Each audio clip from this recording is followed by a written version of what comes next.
విజయ సంకల్ప సభకు ఇక్కడ ఈ జిల్లా పార్టీ అధ్యక్షుడు కలిసి కాంటాక్ట్ చేసిన రామ్మోహన్ రెడ్డి గారు వీళ్ళ అధ్యక్షతన ఇవాళ 11 సంవత్సరాల మోడీ గారి పరిపాలన మీద ఇక్కడ ఈ సభ ఏర్పాటు చేయడం ప్రతి రాష్ట్ర వ్యాప్తంగా దేశవ్యాప్తంగా కూడా పార్టీ అధ్యక్షుడు ఇక్కడ ఈ సభలు నిర్వహించి మోడీ గారి 11 సంవత్సరాలు ప్రజలకు ఏ విధంగా సేవ చేశారు, ఇక్కడున్న తటస్థులను ఇక్కడున్న వ్యాపార వర్గాలకు తెలియజేసి రేపు రాబోయే రోజులల్లా మోడీ గారు ఇంకా ఏం పనులు చేస్తున్నారని గ్రామ గ్రామాల ప్రతి కార్యక్రమం ఇచ్చే విధంగా ఈ కార్యక్రమాలు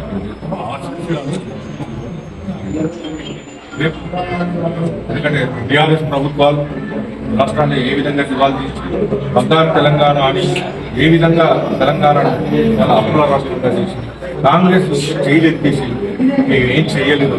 దీనికి ప్రజల తరఫు నుంచి మేము ఎందుకు ఈ సంకల్పంలో మాట్లాడుతున్నాం.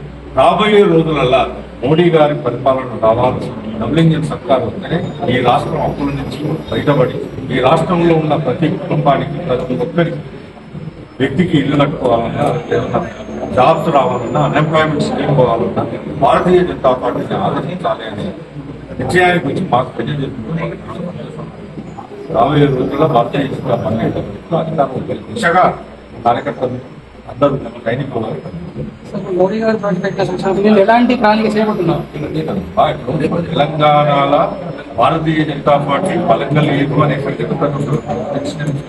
కానీ మొన్నటిసారి 16 సీట్లలో 8 సీట్లు భారతీయ జనతా పార్టీ, అదే అసెంబ్లీ ఎలక్షన్స్ లో 8 స్థానాలు భారతీయ జనతా పార్టీ.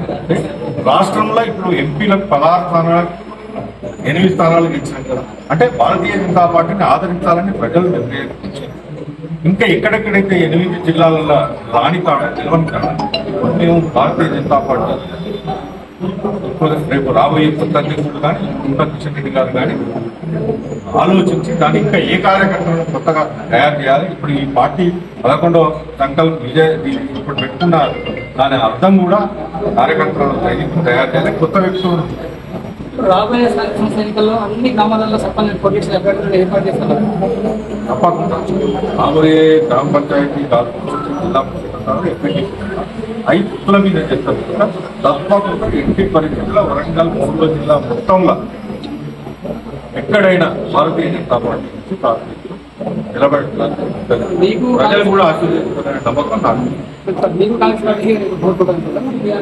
టీఆర్ఎస్ ఎప్పుడో కన్వర్ట్ అయిపోయింది. టీఆర్ఎస్ గురించి అదే పరిస్థితి కాంగ్రెస్ కూడా కలిగింది.